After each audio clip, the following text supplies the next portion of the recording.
In this speech I will be giving you a comprehensive argument, the culmination of all of my internet discussions regarding the GNU+Linux naming controversy.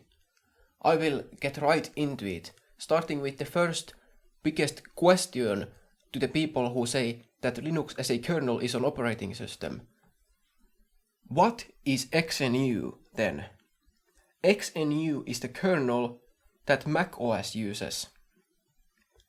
So therefore, calling Linux an operating system because a kernel is an operating system, it naturally follows that GNU also is an operating system because it too is a kernel. So, therefore, when people say, wrongly so, that, for example, the Debian GNU+Linux operating system is a, quote, Linux distribution, unquote, therefore, does it not make sense to say that macOS is a, quote, GNU distribution, unquote? And yet, for some reason, I have never heard anyone say that. That is because calling Linux an operating system because it is a kernel is a double standard. It only ever applies when we are talking about the Linux kernel.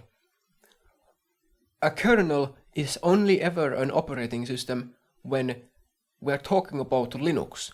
When it is any other kernel or any other operating system, when the topic is anything else other than Linux, then the double standard, of course, doesn't apply. So, none of these people who say that Linux is an operating system have ever said that macOS is a, quote, GNU distribution, unquote. I will not get into why these people might have such a double standard. That is not necessarily relevant to this speech.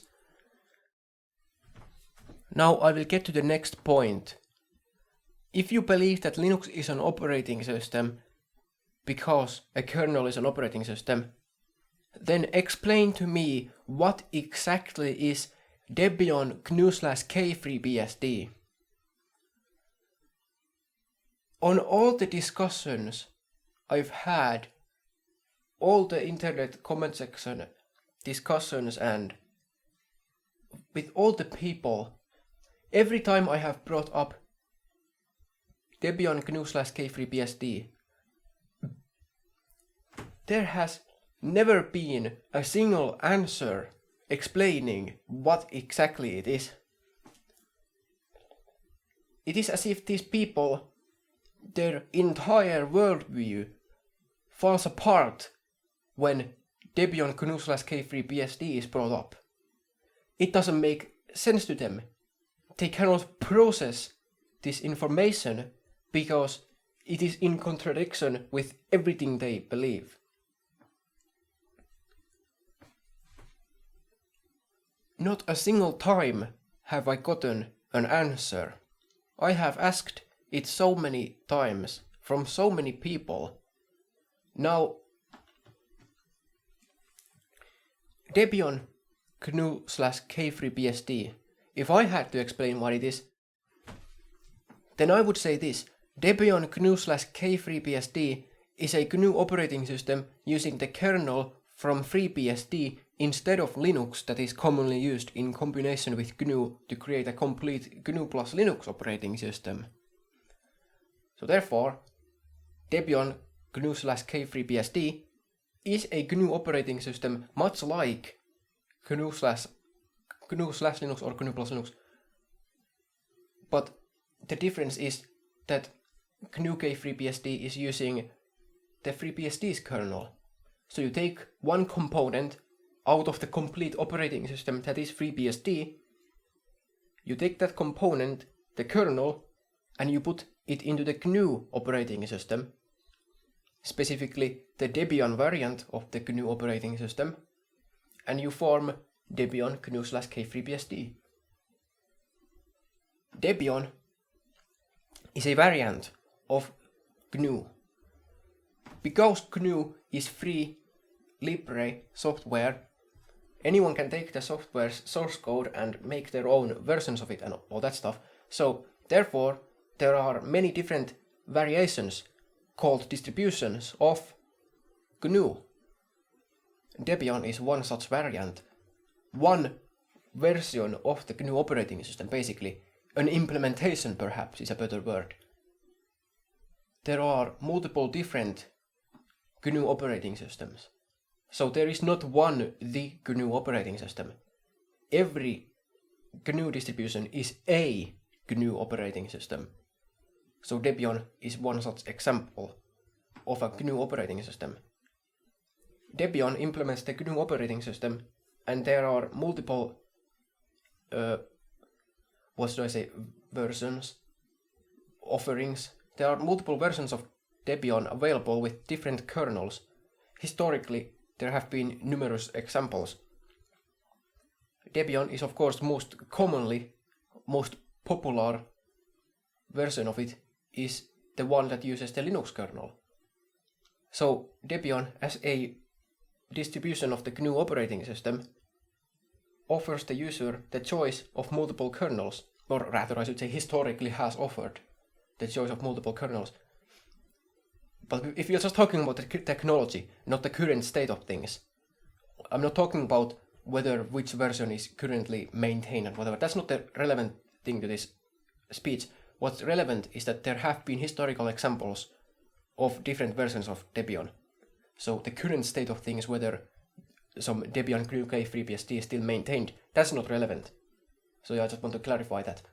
So I will just talk about the technology itself. So Debian offers the choice of multiple kernels.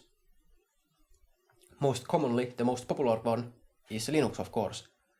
So therefore, Debian GNU+Linux is a distribution of the GNU operating system using Linux specifically. Then there is the Debian GNU+kFreeBSD. That is a distribution of the GNU operating system using the kernel from FreeBSD. Then there is also the Debian GNU/Herd. I actually take issue with that name specifically. It should not be called Debian GNU/Herd because Herd is already a part of the GNU operating system. So there's no reason to specify that Herd separately after the GNU. But perhaps because there are multiple different variations of Debian with different kernel offerings, it makes sense to specify what kernel it is using. So it might not be that wrong, but I would just call it Debian GNU perhaps. Anyway, but that's a different issue, not necessarily relevant to this speech specifically. Anyway, let's move on. Debian GNU/Herd is a GNU distribution using the Herd kernel, which is GNU's own kernel. So therefore, Debian GNU/Herd is basically just a complete GNU operating system.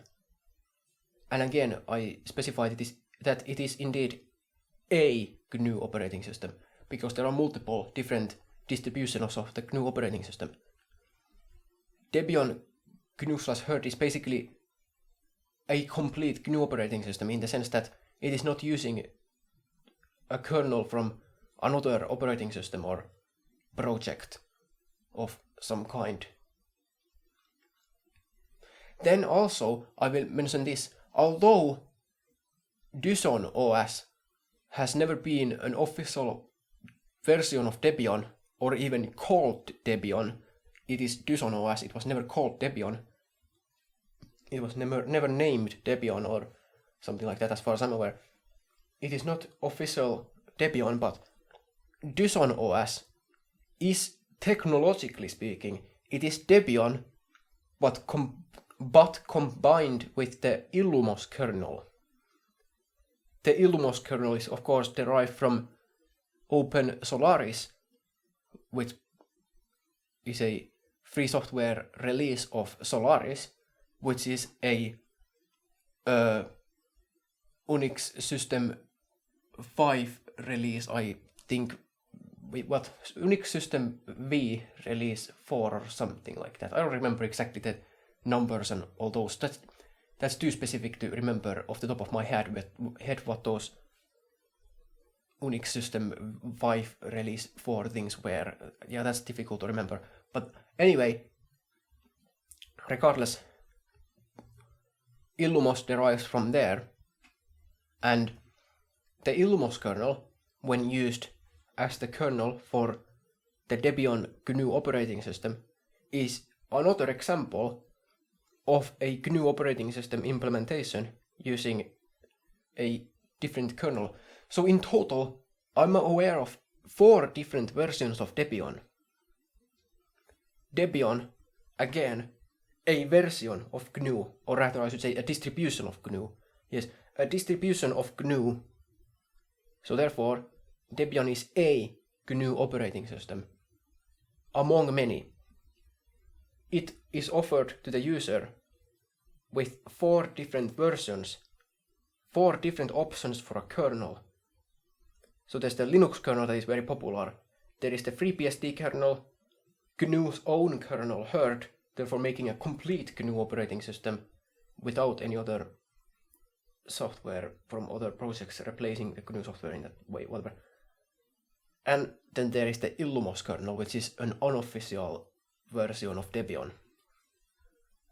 There might even be more that I'm just not aware of, but I'm aware of these 4 existing. And see, here's the thing. If you look at this, and you can see that clearly the fact that they are all Debian and they all have the functionality and the what should I say? It resembles Debian. It has Debian. It is Debian. There are 4 different things, and all of these things, they are Debian, which is a GNU distribution, but they offer a different kernel. A single component basically has been swapped out. Well, of course there might be some other software that has been swapped out because of that, but like as a consequence, but only some small things. Anyway, they are all Debian, and Debian is GNU. So therefore, can you see what is in common? Do you see what they all have in common? And do you see just how much the kernel is a component to be switched out with another? It is replaceable. A kernel is a component. You can take it out and replace it with another. From a totally different project too. It might require some work to do all the combinations and all that, of course, but like, can you see how a kernel is a component in the operating system? These people who say that Linux is an operating system and that like the operating system, the complete distributions, as they say them, the complete distributions such as Debian, as they say, would have been built around Linux. So like Linux is this core and everything else is built around it. Well, that is not historically accurate at all. Like these people don't know what they are talking about. Like, I'm not even exaggerating or making jokes here. Like, these people really, they don't know what they are talking about. And that is a common expression, or a phrase rather. That is a common phrase people like to say, that, oh, these people don't know what they're talking about. Like, actually, they don't know what they are talking about. Like, I mean this literally. They don't know what they're talking about. They don't know the history. They have no clue what they are actually talking about. Debian was not built around the Linux kernel. Debian is an implementation of the GNU operating system that Richard Stallman started. And Linux is a component that it can use, among many others. There are 3 others that I'm aware of. 3 other kernels that Debian can use. It is not built around Linux. Linux is a component that Debian, a GNU operating system, can use. Debian as a GNU operating system, yes. Debian as a GNU operating system can use various kernels. It is not built around Linux. Linux is not the central focus, and it has never been. The GNU operating system was started by Richard Stallman in 1984, announced in 1983, and the development has since continued And at a point in time, Linux, the kernel, was made free libre, released under the GNU General Public License version 2, and then it was combined with the GNU operating system on various implementations. One of such implementations was Debian. Debian took the GNU operating system that was in development, and it took the Linux kernel and it formed a complete variant of the GNU operating system, a complete distribution of the GNU operating system. But it wasn't complete GNU in the sense that it uses Linux, so it's not a complete GNU operating system in that it is using Linux, but it is a complete operating system that is a GNU operating system. Actually, I might be able to see why people have it so difficult to understand this. There are a lot of these sorts of definitions, yes. But still, no matter, even if you have trouble understanding or trouble following me, that is not because there is anything actually wrong with the logic or anything like that. If you are too stupid to follow with the chain of logic and the categories of things where things go which is which and which is a part of which and all that stuff, then that doesn't make the argument not true. That just means that you don't understand it. But I'm not talking about you specifically, the viewer. I'm just talking about a viewer or a listener, whatever, and the people who are out there who don't understand. So yeah, let me explain one more time. This time repetition is a good thing perhaps, because the more times I repeat it, the more from the more points of view that I explore this from, perhaps the easier it is to understand. So I will repeat one more time. Debian is a distribution of the GNU operating system. There are multiple distributions of the GNU operating system.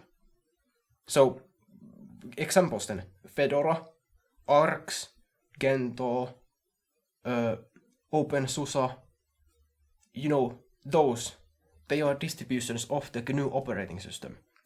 There is no one the GNU operating system. GNU is publicly available in that anyone can take it and make their own distribution. So therefore there are many distributions.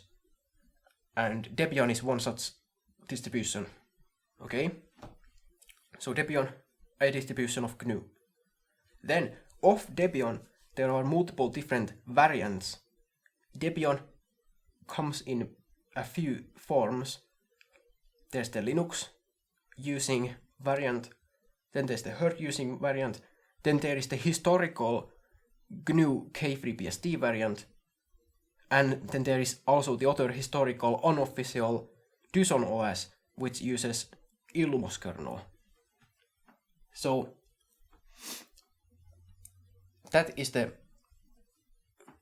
those are the categories and the explanations of what is what and that stuff.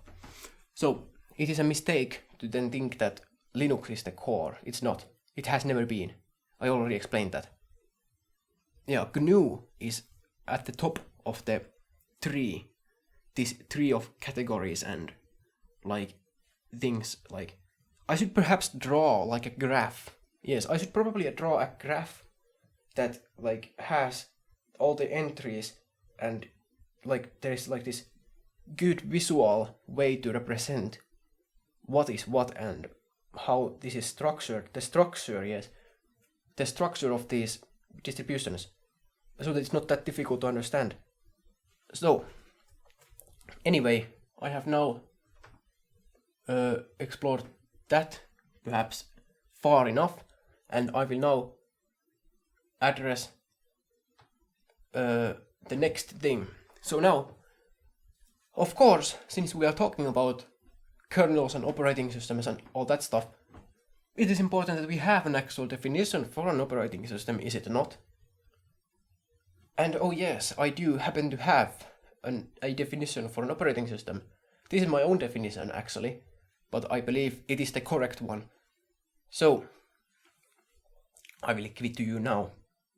An operating system is the lowest level collection of software that allows the user to do their computing. This means that the operating system provides the user with an interface through a series of inputs and outputs so that the user can interact with the computer. And the operating system needs to give the user the ability to arbitrarily run programs of their choice. And that's it for the definition that I have. If I need to, I might change that definition. It's not like any sort of an official definition perhaps, but like, well, it is my official definition, as of now anyway. So yeah, that is what an operating system is. And here's the thing. I believe that actually accurately describes what an operating system is and has always been since the beginning of time. Since when operating systems were first made, until the present and to the future, that is what an operating system is. Fundamentally, that is what an operating system does. That is the definition of an operating system. If someone else comes up with a different definition for the term operating system, then of course, with that definition, everything changes. But then I might as well define any word to mean whatever I want. And then language loses all meaning. Language loses all meaning if anyone can define any word to mean anything. So therefore, I did not come up with that definition so that I can change the language to fit my needs. No, I believe I actually accurately describe the way the operating system has, the term operating system has always been used, like throughout history, like to refer to various systems, and I'm familiar with the technology and the fundamentals of computer science. I believe I have the correct definition for an operating system. So this is not my attempt at rewriting history to change the definitions to fit my views or whatever. That is not my intention. My intention is to describe the technology accurately, the way it has always been done. I have the historical examples, the original Unix operating systems and all that stuff. I can point to examples like that, which are historical examples of how the term operating system has always been used, and what it for the most part refers to, how people use it even today, except of course in the case of the double standard of calling Linux an operating system. But since I have already addressed this, and that these people who have the double standard, they specifically have a double standard, and it only applies to Linux. No other kernel is ever an operating system except just Linux. Anyway, so ignoring the double standard and therefore Linux as how people refer to it improperly, so the way people use the term operating system to refer to complete operating systems and always have, I believe I have the correct definition. Operating system has always been used to describe complete operating systems. The original Unixes, the FreeBSD, Microsoft's Windows, I'm not going to list every operating system. You get the idea. Operating systems have always been complete operating systems. I mean, the term operating system has always referred to complete operating systems. Like, that is the way it has always been used. That is the technology, that's how it is. The only time operating system hasn't meant a complete operating system is the double standard with the Linux kernel. Because people don't want to call Linux a kernel, they don't want to call the operating system GNU+Linux. And I have made other speeches talking about why this might be and my theories as to why these people are like this and why do they hold these beliefs. I believe that there is an anti-GNU agenda, that people are, for political or philosophical reasons or such, they are against the GNU project and their philosophy and all that stuff. So therefore they want to distance themselves from the GNU name. So therefore that is why the double standard exists for calling the GNU+Linux distributions wrong to avoid calling them GNU. But that is just a theory. I don't necessarily know what the people's inner psyche is. I'm not familiar with what other people are thinking, but that's the perception I get, that people are, for some political or philosophical reasons, against the GNU name. And because there is this kind of a politically inspired, philosophically driven agenda, therefore that's not really a proper example of how the term operating system should be used. That is not a good case to make for calling a kernel an operating system. Yeah, that cannot be used as a reason. Well, I mean, it's not a good reason to call kernels operating systems. It only ever applies to the Linux kernel, and the people who say that tend to have, seemingly so to me, my perception, I don't know what their inner psyche is, that's my perception, that they have an anti-GNU agenda. So they don't want to talk about GNU, so they call it just Linux. They rewrite history, and this is true. This is true, they rewrite history. They come up with these, and that is, I have the historical examples, I have the historical facts.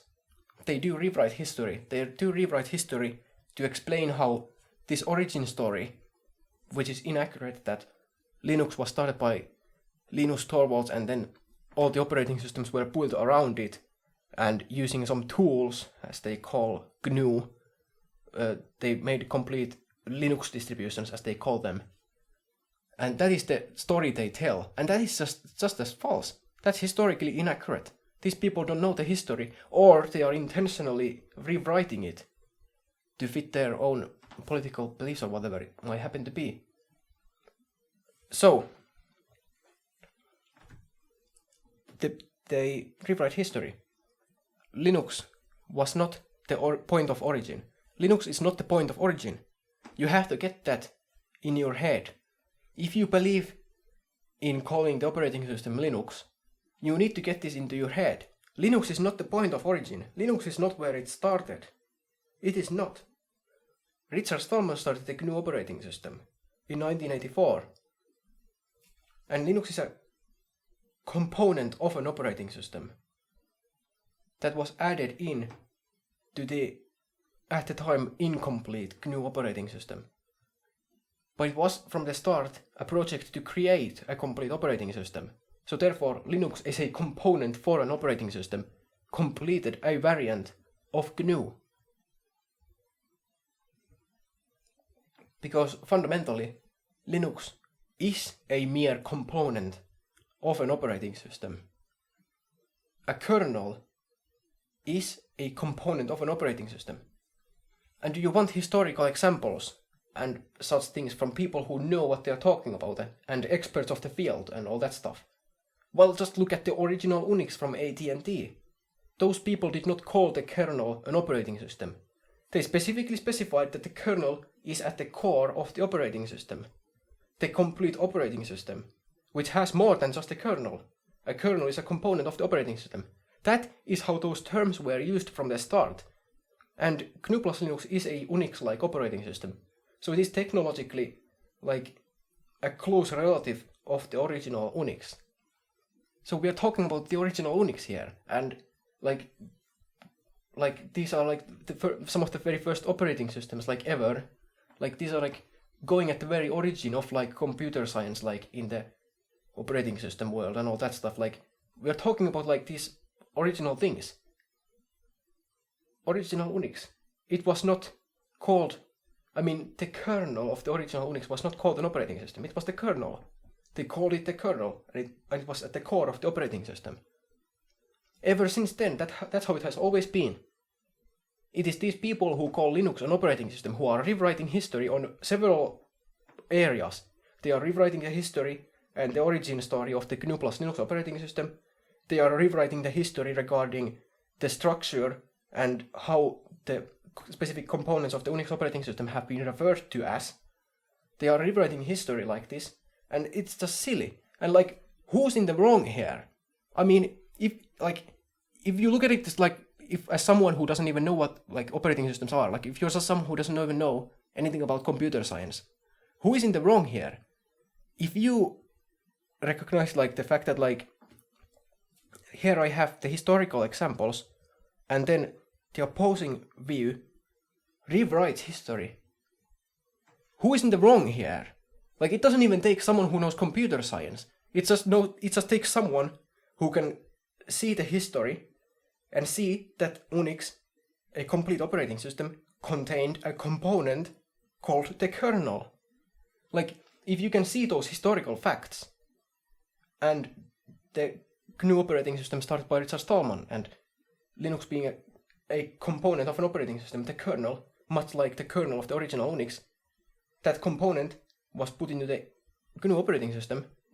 You know, you can see these historical facts, and then you see that this other side, my opposing side in this argument, this discussion, whatever, the opposing side is rewriting history, redefining terms, words that have always meant what they meant.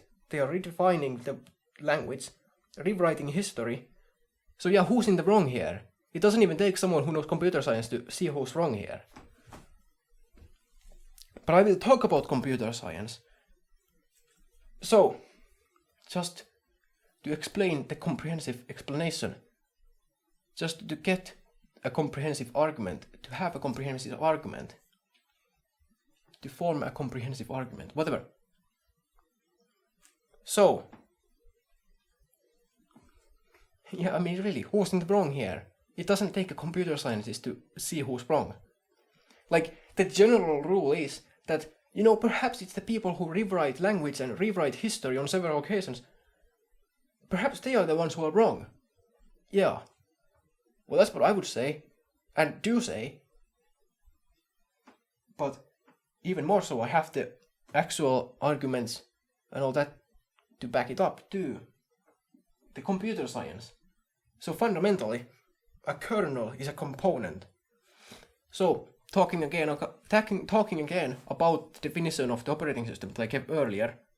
So now, let's explain an implementation of an operating system. Some software that fits the definition that I gave earlier. Let's see. So, in an Unix-like operating system, or just Unix, whatever, it is an operating system. It meets the definition. But Unix specifically is structured in such a way where there is a component of the operating system that handles the most basic, fundamental, like lowest level things, like let's say it handles the memory protection things and just things like that. It handles I/O, so it specifically communicates with the I/O devices and such. Let's see, it might take me a while, let's see, because it's hard to come up with this off the top of my head, but let's see. So the kernel, it does context switches and all that stuff, you know, it switches between processes. Scheduling, I mean, context switching is a specific thing that is done. Anyway, scheduling processes, it switches processes. So there are processes, multiple processes running on parallel on an Unix-like operating system. It switches between them. Scheduling, it does. Let's see. So it is incredibly difficult to actually come up with like these things off the top of my head.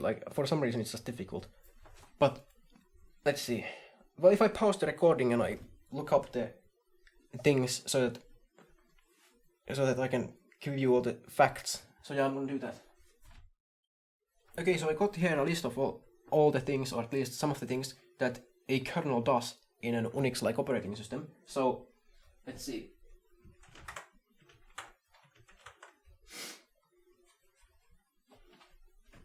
So yeah, it does the file systems, device drivers,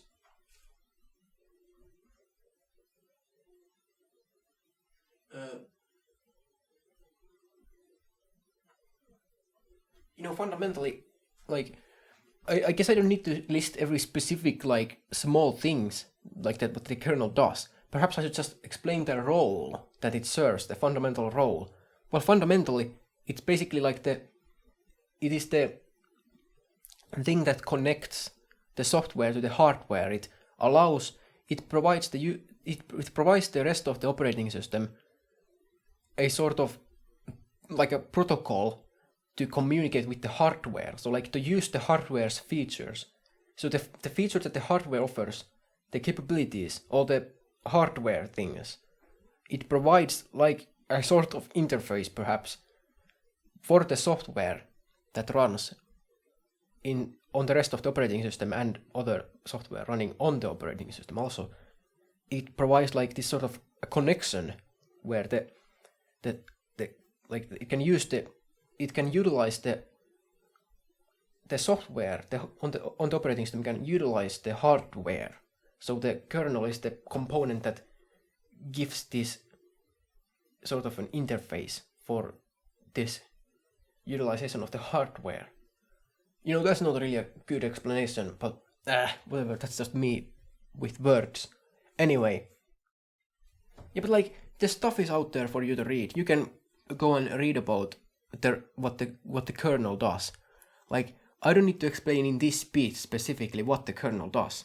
Like, any more than what I have now explained. You know, you can go read about the kernel, you know, you can read what the kernel does, and that's what the kernel does. So, that's the computer science. The kernel does that, and then the operating system, the rest of the operating system, that is not the kernel, it provides everything else that is necessary to meet the definition. So the kernel, it serves the specific function of interacting with the hardware. So the kernel handles like the hardware part of the operating system. And then the rest of the operating system, in a Unix-like operating system specifically, we are talking about a Unix-like operating system, that's the context. Specifically in a Unix-like operating system, and then the rest of the operating system, it interacts with like the user. I mean, that's what the definition of the operating system is, what I gave earlier. The rest of the operating system does the rest of the things. It allows the user to do their computing. It provides all the relevant software for the user to do their computing. In an Unix-like operating system is the things like the shell and the basic programs like, I mean, ls. ls is a program on the Unix. I mean, it's just those commands, and like it provides the user this interface, this environment. Yes, operating system, the rest of the operating system, it provides the user with this environment where the user can do their computing. Because a computer on its own, if it doesn't have any software running on it, it's just a block of metal, basically. And it's quite useless on its own. It needs to run software.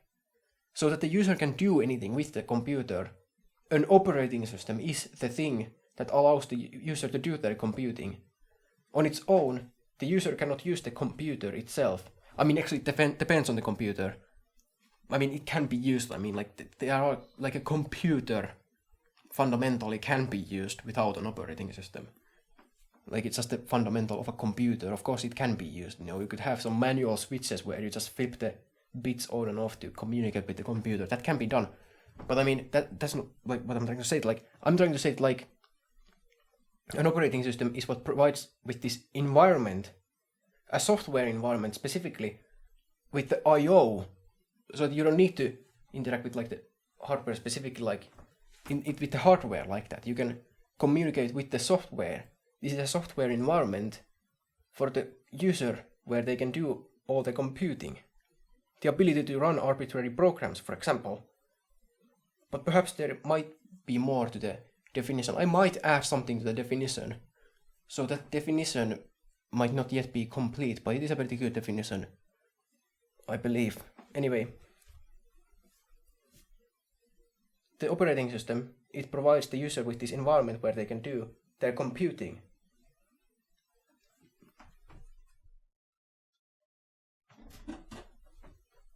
Linux as a kernel, as a component of an operating system, does not provide the user with a complete usable environment where the user can do their computing. So therefore it doesn't make any sense to call Linux an operating system. It has never made any sense. It doesn't have any historical precedent. In fact, on the contrary, it is just nonsense. Like, it really is just nonsense. Calling Linux an operating system is as nonsensical as it gets. You are ignoring history and rewriting history and rewriting the terminology, the language, and you're just not seeing straight. Linux is not an operating system. No, of course, if you redefine the term, of course it would be an operating system if you define operating system as what Linux is. I mean, yeah, but I already addressed this earlier in the speech. I mean, obviously, anyone can define any word to mean anything, but then language loses all meaning. So, it's not about, is there a definition where Linux would qualify as being an operating system? That's not important. What's actually important is the technology and the history. The historical record, the historical examples of the technology and the technology as it exists, the fundamental, just the technology. When we're discussing a technical thing like this, there are correct ways to refer to something and there are incorrect ways to refer to something. If you want to dismiss all of language and redefine everything to mean whatever you want them to mean, then yeah, everything loses all meaning. Nothing means anything anymore. It's all nonsense. But that's not the world I want to live in. In this world, the operating system does not include, the definition of an operating system does not include Linux. Linux is not an operating system. It never has been. So, those are the fundamentals of the computer science and the history and all that stuff done for now. So, I will finally at the end address a few more nonsensical things that I have come across. Let's start with the really bizarre, nonsensical ones out of the way, because I want to address them too. Now, on the internet there are various people who hold weird, really strange views and ideas. They say things like, let's see, people who oppose the GNU+Linux name, there are many who say bizarre things like, just because the Linux kernel was compiled with the GCC compiler, the GNU's compiler, therefore, like, that's not enough to make it a GNU operating system and, like, whatever. They talk about some compilers and whatever, and that's just nonsense. Like, there are people who make these weird, nonsensical arguments that, like, I mean, really, they are strawman arguments. They are strawman arguments because no one competent, no one who actually knows what they are talking about and is talking for the GNU+Linux name, in support of the GNU+Linux name, no one has ever made the argument, no one important anyway, or like anyone who has like any sale or whatever, like no one has ever made the argument that Linux, I mean, like Linux, no one has ever made the argument that the GNU+Linux name is because Linux is compiled with some GNU's GCC compiler. Like, that's just nonsense. Like, that's just utter nonsense. And then there are other, just, like, that's a strawman argument. No one has ever made that argument. So therefore you are not attacking the actual argument that people who are in support of the GNU+Linux make. You are attacking a strawman, which is what the strawman fallacy is. You know, that's like a textbook. That is a textbook example of a strawman fallacy. You are not attacking the actual argument of the opposition. You are attacking this fictional version of the opposition, and then pretending to come out of the argument victorious, while you never actually address the actual argument that the opposition makes. You know, that's a strawman fallacy. There are so many of these too, and I mean, like, just, or let's see if I can remember off the top of my head all the nonsense. I don't know. Actually, it doesn't really matter, you know. These are all just nonsense things that, like, people say in the comment section, but So like, yeah, they are just random idiots, you know, like, it doesn't really matter what side you're supporting, you know, there are stupid people everywhere on every side of any issue, so there might always be some stupid people making stupid nonsense arguments. So like, yeah, those stupid arguments make no sense, and they might as well be ignored. So actually, I don't really know if I need to address them anyway, because like, well, I mean, I've never made such arguments, and no one else on my side of this issue has ever made such arguments. Now, I'm sure some clown somewhere might have made an argument like that, but like, some random clown hardly represents, you know, the actual side. Like I just said, you know, there are stupid people on every side of every issue, you know. There will always be stupid people who make stupid arguments for any side, for any issue, you know, so there will be stupid arguments for and against the GNU+Linux name, of course. So yeah, I'm sure some clown has somewhere, at some point said something like that because Linux is compiled with the GCC compiler, that is a reason for the GNU+Linux name. Like, what? That doesn't make any sense. Doesn't make any sense. And because it doesn't make any sense, those people who oppose the GNU+Linux name, they will laugh at the GNU+Linux name now because they think it is so stupid to call the operating system GNU+Linux. Because that doesn't make any sense if that's the reason for it. But that's not the reason anyone has actually made. Like, except maybe some clown somewhere, but I don't know that clown. I've never seen that clown. I've never heard anyone actually make that argument. I've never come across anyone making that argument. So yeah, someone somewhere might have said that, but that doesn't mean anything. No one actually competent who knows what they're talking about, and like it's not even a popular argument either. Like, no one has ever said that. Like, I don't recall once seeing anyone say that because Linux was compiled with a GCC compiler, therefore that's a reason for the GNU+Linux name. Like, I've never seen actually anyone say that. So yeah, that's a strawman fallacy. But of course, like, there are those stupid people who talk about stupid nonsense. Like, yeah, those stupid people, they go around the internet. You know, like, I don't know. This is just a random perception I have of some of these people, but again, I don't know their inner psychology, but it might perhaps appear to me that perhaps these people, because they have some, like, these views that they have, like, let's say these anti-GNU agenda things or whatever, they need to go around the internet trying to validate their beliefs, so they go around and pick these internet fights, go into arguments with random people. They try to validate their views by, like, because they need to win an internet argument to be confident in their beliefs, basically. So perhaps those clowns, they just run around talking nonsense. So yeah, you know, they might as well be ignored, because, like, who cares? Like, if I'm ever talking about the GNU+Linux naming controversy, you know, I'm always trying to convert people.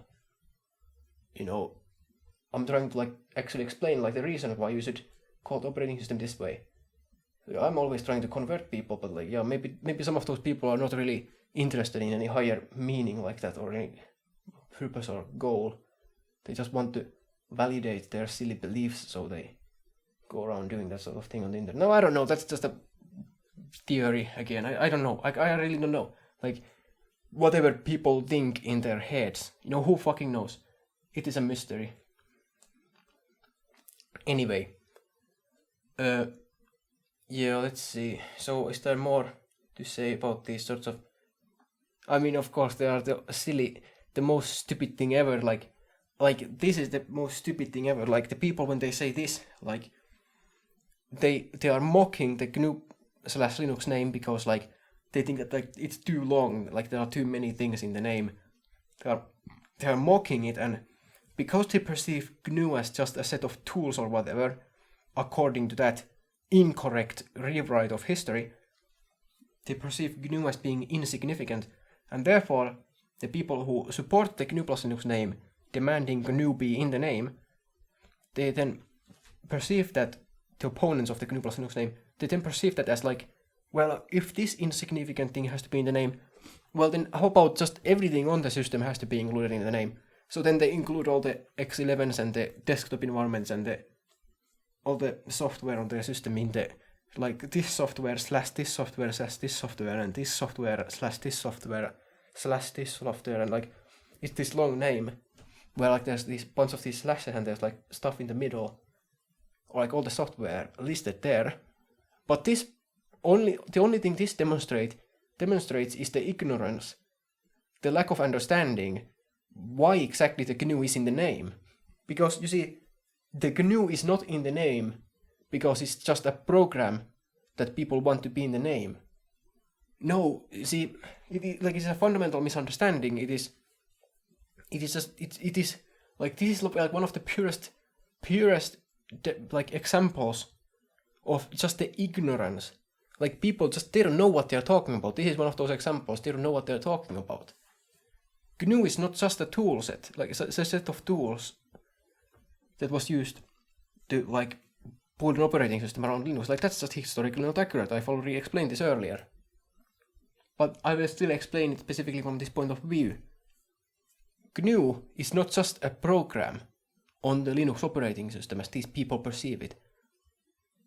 No, you see, GNU itself is the operating system. Like, fundamentally, you have to understand this. Like even if you don't agree with me, even if you come into this piece and you don't agree with me initially, or come out of it not still agreeing with me, like, you still have to understand the opposing viewpoint. Like, if you don't actually understand the opponent's viewpoint, then like, it doesn't really matter like what your views are either. It doesn't make any sense to have any sort of like a discussion, like if you don't come to any understanding, if you don't even know what, like, your position might as well be irrelevant if you don't even know what the opposing argument is. So you have to understand this. GNU itself is the operating system. It is not a component. I'm not demanding that my favorite software be included in the name. No, GNU is the name. It is the name. It was the name from the start. Richard Stallman started the operating system, called GNU. GNU's not Unix. GNU is short for GNU's not Unix, by the way. GNU's not Unix was started in 1984. And that is the name of the operating system. And it still is the name of the operating system. Adding Linux to the name, that is the thing that is added into the name. So it is incorrect to perceive GNU as this thing that some people want to add to the name. That's incorrect. Linux is the thing that is added to the name. Linux is the extra component in a complete GNU operating system that is being credited because of the kernel's importance to the system. So that is why, like, Linux is in the name. So yeah, Linux, as a matter of fact, is the one that is added to the name. Linux is the component that is added to the name. So yeah, it is like entirely reversed this view they have. Linux is the one that is added to the name. GNU's not Unix is the name of the operating system. It always has been and it still is. To say GNU+Linux, that is to pay respect to the kernel because the kernel serves an important role in the operating system. So, with this in mind, then, can you see why it makes no sense to list every piece of software on your computer and include all those in the name and include slashes in between the names? Well, it doesn't make any sense, because those programs really are irrelevant. And fundamentally, if you wanted to call the operating system by a single name, it should be GNU. GNU's not Unix is the name of the operating system. Linux is the one that is added to it. Linux is the extra. Linux is the thing that is the extra thing that... Like, if you wanted to get rid of something in the name because you thought the name was too long, Linux is the one that should be dropped. Linux is the one you should be removing. Linux is the extra additional thing. Linux is the one that should be removed, not GNU. GNU has been the name since the beginning, and it still is. So, yes. So, if we go with that and GNU is the only name, then yeah, any extra additions to it, if you believe the operating system should be called by a single name, then GNU it is. And any extra additions, just none of that. So yeah, it is actually the Linux kernel that is added to it. So if you want to retain the Linux in the name, then it is actually you who wants your favorite software to be in the name of the operating system. So actually the roles are really reversed here. So like that is a fundamental misunderstanding that mockery itself. If you really think about it, that mockery works against you. Those people who make that, like that, I've seen this many times in the comment sections when people make that mockery of the GNU/Linux name because like too long and it includes many things and whatever. Actually, that works against them, not for them. That works against Linux, not for Linux, as the name. Because Linux is the thing that is added to it.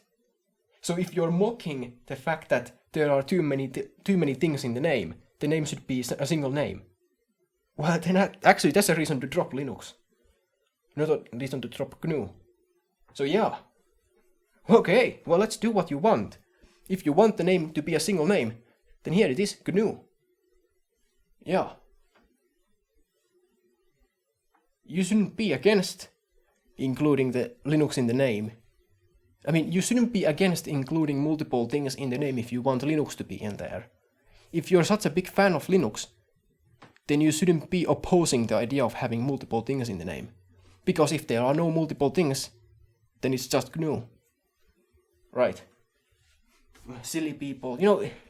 Like these people are so stupid.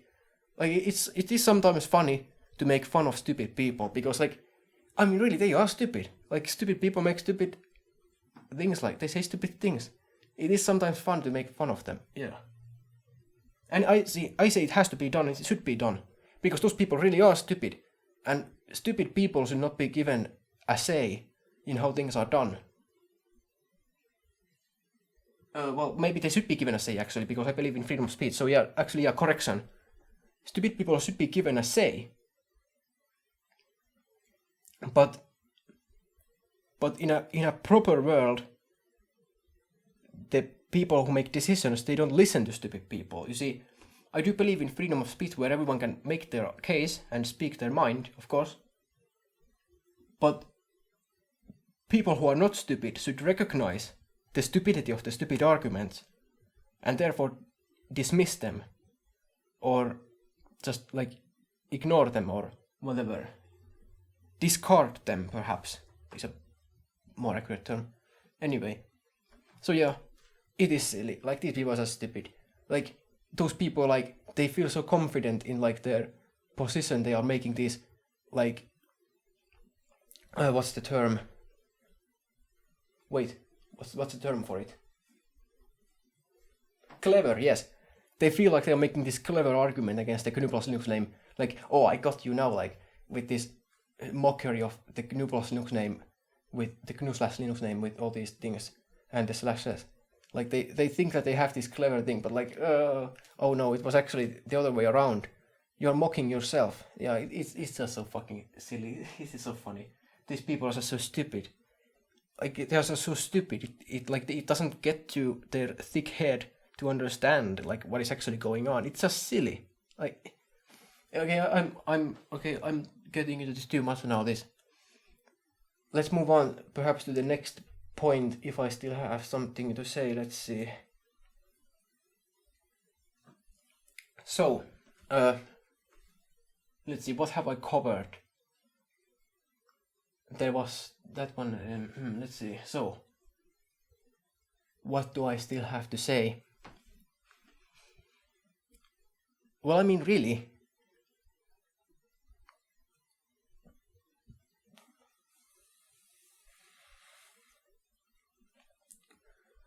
if I am to talk about more of the things people say,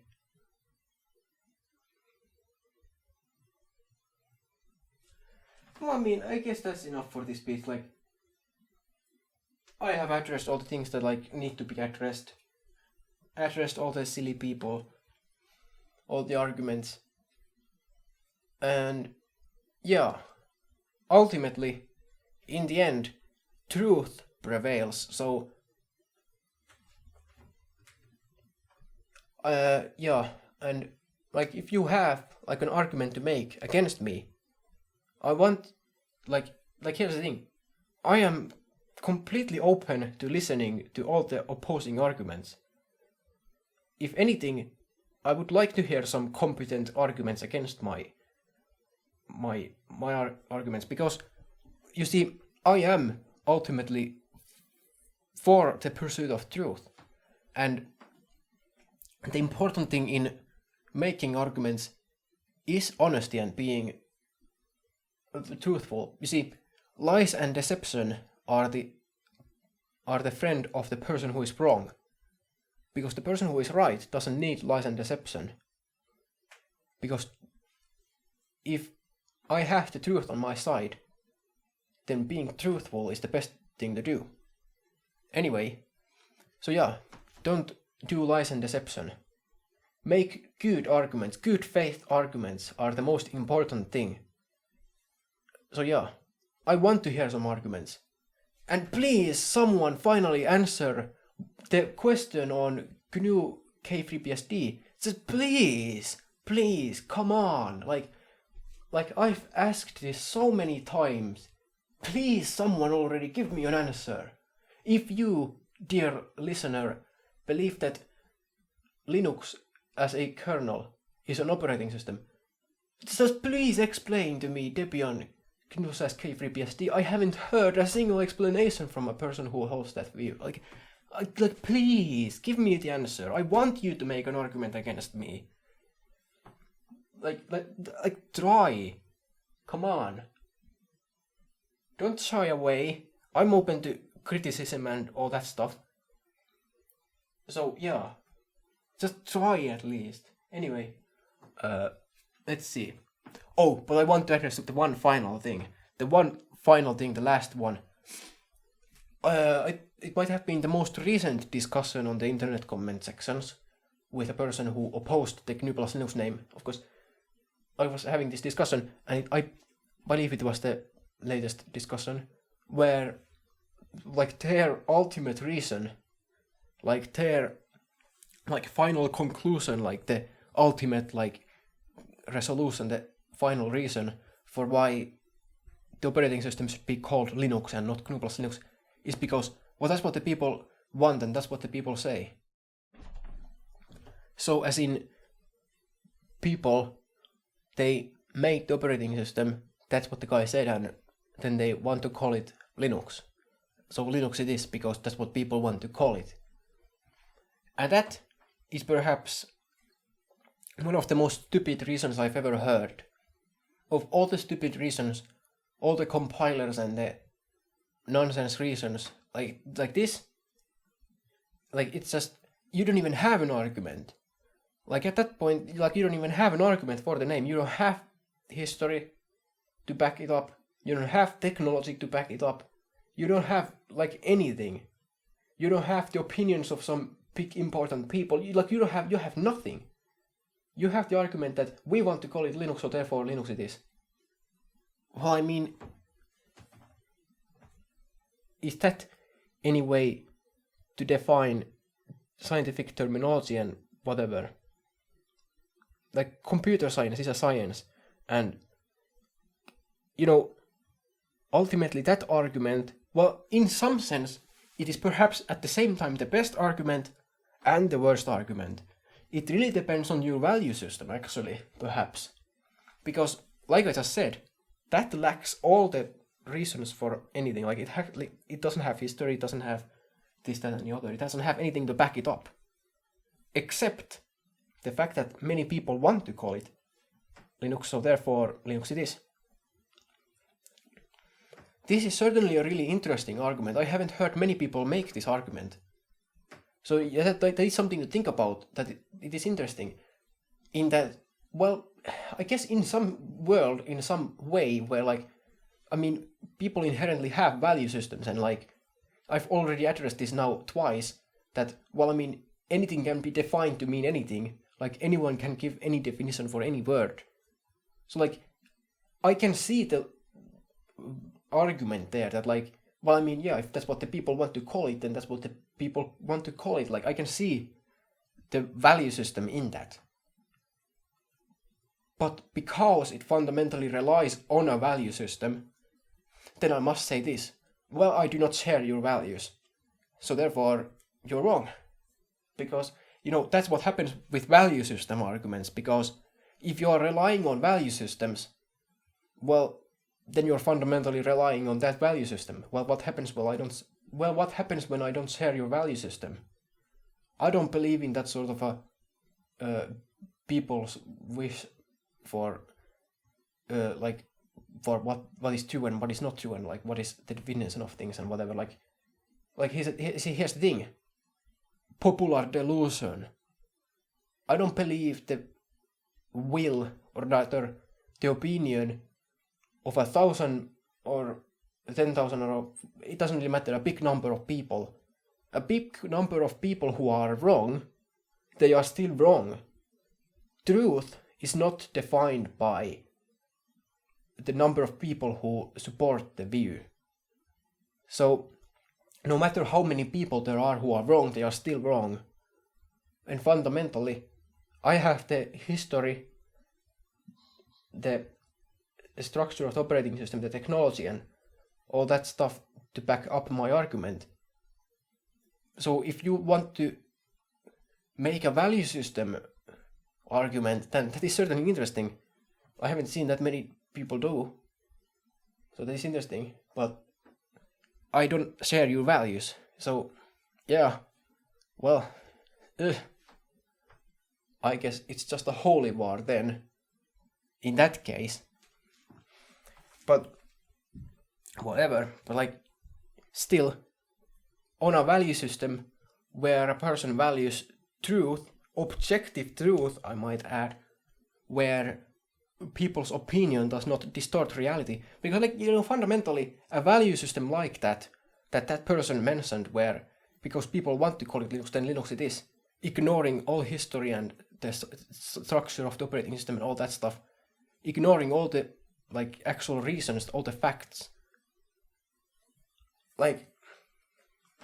Fundamentally, that's... But, here's the thing. Objective reality does exist, and, my value system is that, there is, there is a truth, and, there is objective truth that is independent of people's distorted perceptions and personal views and subjective opinions. You see, I don't believe in a subjective truth. This, idea of, all kinds of, there are all these moral relativism ideas and all that stuff that, are very prevalent in modern culture and all that stuff.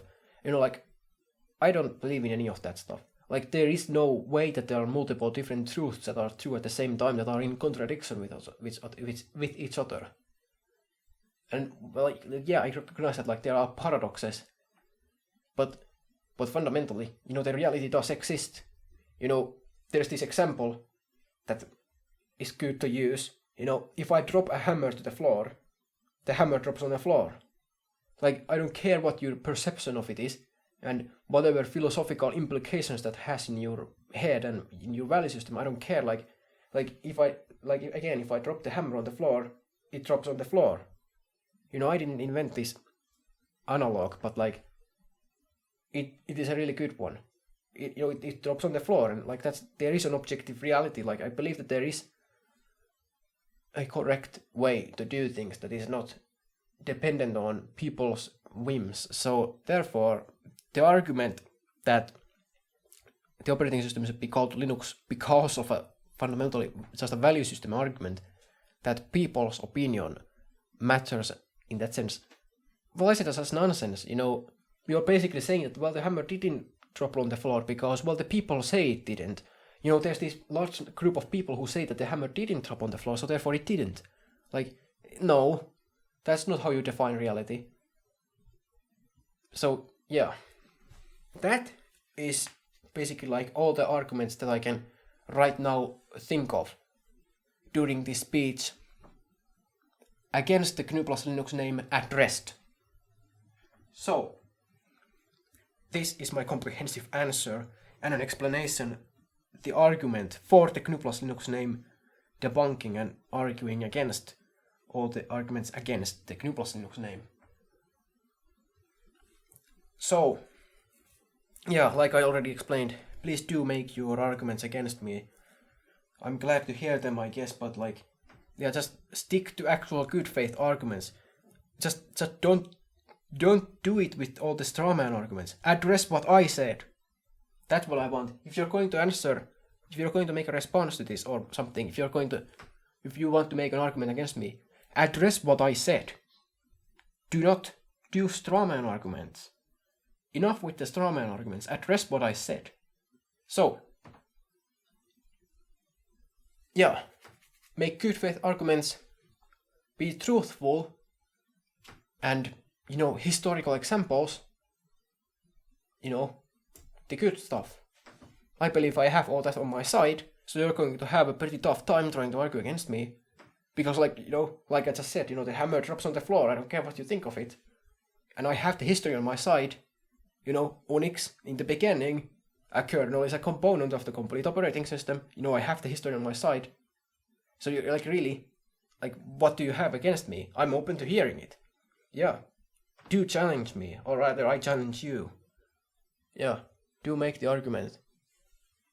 Let's see what you can do then, if there is someone listening to me who still opposes my views, even after listening to all this. Right, so I believe that is the end of this piece. So, thanks for listening. Until next time, bye.